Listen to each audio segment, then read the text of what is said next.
Después de rechazar el soporte diario, Bitcoin se desploma un 7,80% en pocas horas. Y no solo vuelve a contactar con el mismo nivel, sino que incluso amaga con romperlo. Así que en este vídeo haré un análisis de la última hora de Bitcoin, de los puntos clave en los que fijarnos para saber qué puede pasar con la criptomoneda y de las consecuencias de una hipotética ruptura bajista. Bueno, como podéis ver, el precio de Bitcoin ya vuelve a estar en esta zona de soporte. En gráfico semanal no se identifica de la misma forma, pero en gráfico diario sí que se ve mucho más clara esta zona de soporte en cuanto a rango.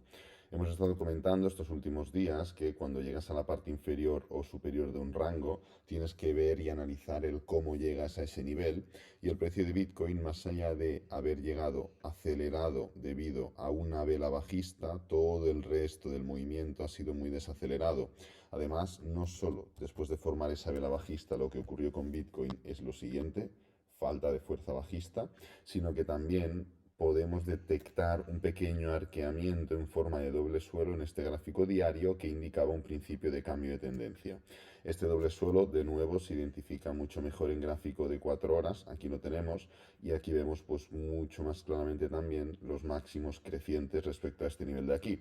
Pero ¿cuál es el tema? El tema es el siguiente, que hemos estado comentando. Tenemos que esperar al pullback. ¿Por qué? Porque igual que una tendencia bajista se forma a través de máximos y mínimos decrecientes, aquí tenemos el ejemplo más claro, una tendencia alcista se forma a través de máximos y mínimos crecientes. Y justamente en este punto habíamos formado como esta especie de doble suelo y primer impulso. Entonces es cierto, habíamos generado esos máximos crecientes respecto a estos niveles de aquí, respecto al nivel de los 61.000, 62.000, pero no habíamos formado esos mínimos crecientes, con lo cual teníamos que estar muy pendientes de que el precio formara un pullback, que es justamente lo que hizo hasta aquí, frenara, que es justamente lo que estuvo haciendo durante la mitad del día 2 de julio, y no solo eso, sino que luego también arrancara, confirmando esos mínimos crecientes. No necesitábamos ver este movimiento tan exagerado, porque los máximos crecientes ya estaban, pero sí que necesitábamos ver que el precio se levantaba. ¿Qué es lo que ha ocurrido? No se ha levantado y ha terminado cayendo con mucha fuerza. Esta es la importancia de ser flexible, esto es la importancia de poner condicionantes, poner condiciones en base a lo que tú quieres ver para adaptarte al mercado. No podemos decir, no, se ha formado doble suelo, cambio de tendencia. Se ha roto la media móvil de 50 de 4 horas, cambio de tendencia. Se han roto los máximos anteriores, cambio de tendencia. No, es un principio de cambio de tendencia. El cambio de tendencia únicamente te lo va a indicar ciertos condicionantes que tú tienes que insertar. Y a través de esos condicionantes tú marcas niveles. Por ejemplo, el condicionante que comentamos, ¿cuál era? Que se forme un mínimo creciente. ¿Los niveles cuáles son? Eran, mejor dicho, el nivel de resistencia anterior, donde encajan estos dos máximos, nivel de los 62.000, media móvil de 4 horas, porque todo lo que ha sido anteriormente resistencia, luego puede ser soporte, y niveles de Fibonacci. Entonces, si yo no veo esas condiciones, yo no voy ni a comprar, ni a vender, ni a pensar que el precio va hacia una dirección o va hacia otra. Evidentemente nunca puedes acertar al 100%, pero si se cumplen las condiciones que tú estipulas para tomar acción en una determinada dirección, es la única forma de asegurarte y de algún modo intentar protegerte ante la volatilidad y las probabilidades. Pero bueno, esto ya ha quedado atrás, tenemos una nueva situación. ¿Cuál es el punto ahora mismo? El punto es el siguiente, y es que ahora entran en juego dos aspectos. Aspecto número uno, el soporte diario, el soporte del rango diario. Aspecto número dos, una hipotética formación de doble suelo mucho más clara y nítida en gráfico diario.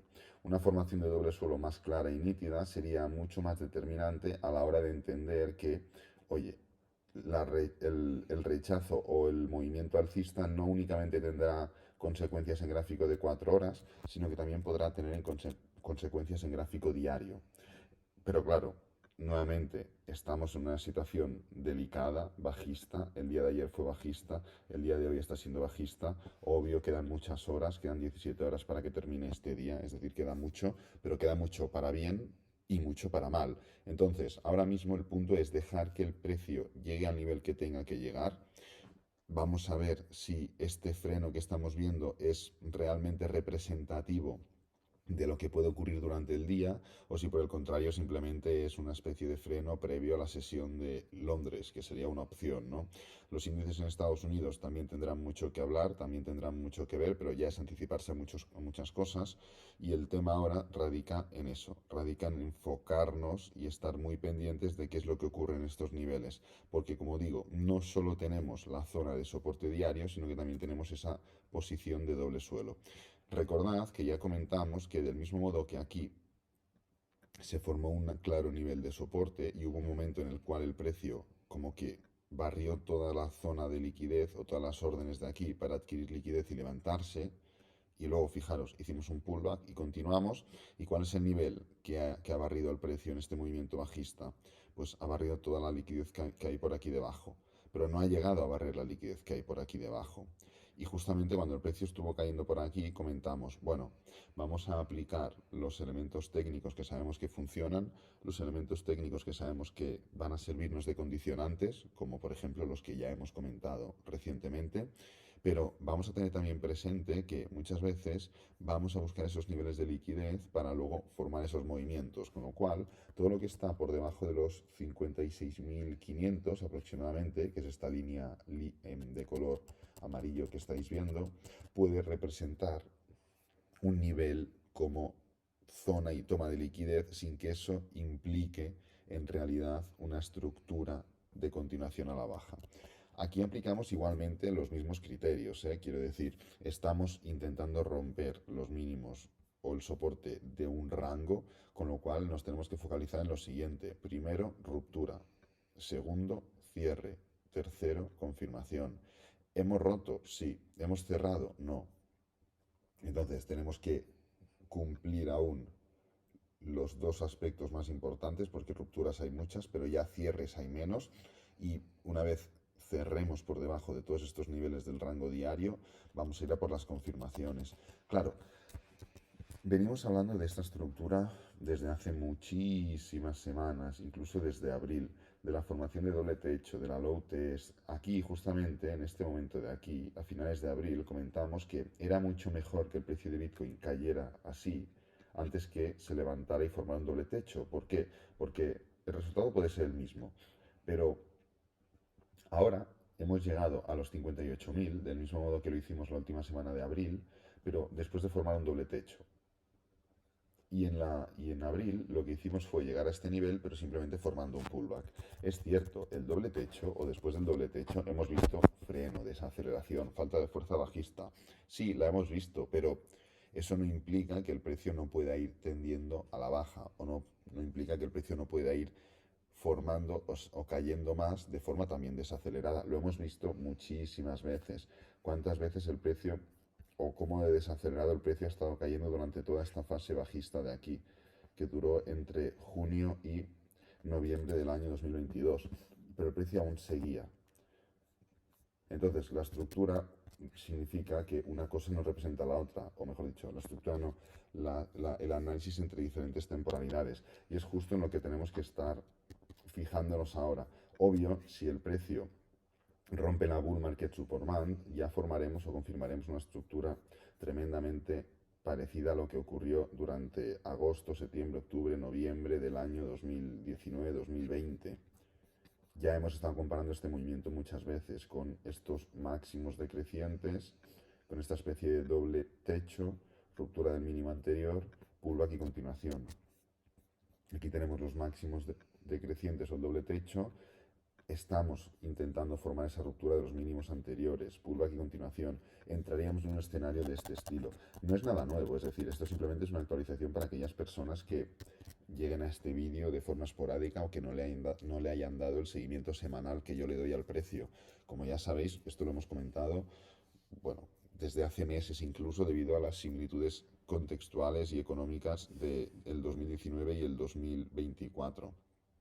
Entonces, como comento, la situación no es positiva porque el precio ha intentado formar una reacción y no ha sido capaz, pero cuidado, tampoco es tan negativa. Primero, porque seguimos en el mismo nivel en el cual estábamos el 24 de junio. Y segundo, porque aún no hemos formado esas confirmaciones.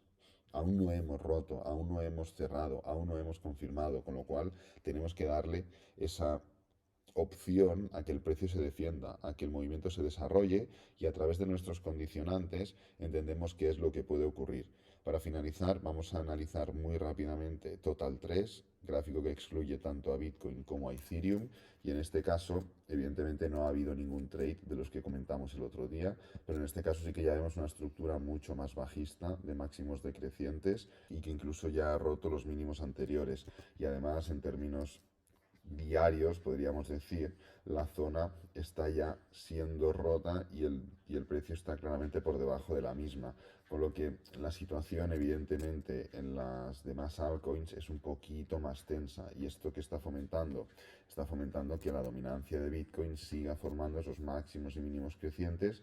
Y también, fijaros, con un movimiento estrictamente desacelerado, pero sin embargo tiende al alza. Entonces, eso es lo que quiero hacer referencia. Ahí es donde quiero ir, que es cierto, el precio de Bitcoin está cayendo de forma desacelerada en cuanto a gráfico diario, pero eso no significa que no podamos seguir cayendo de forma desacelerada, porque dentro de la desaceleración está el giro. Si en vez de girar mantienes el mismo rumbo, estás mostrando también debilidad hacia la dirección donde quieres girar. Entonces, ¿estamos desacelerando? Sí, pero si no somos capaces de girar de verdad, también hay falta de fuerza alcista. Con lo cual, no podemos determinar que simplemente por estar desacelerando tengamos que subir. Hay falta de fuerza en el movimiento bajista, pero falta de fuerza y de interés en la recuperación y el giro. Así que nada, voy a dejar el vídeo por aquí, espero que os haya gustado, que os haya servido, que es lo importante. Si es así, darle me gusta, suscribiros, compartirlo con amigos, con la familia y nos vemos en el próximo vídeo. Adiós.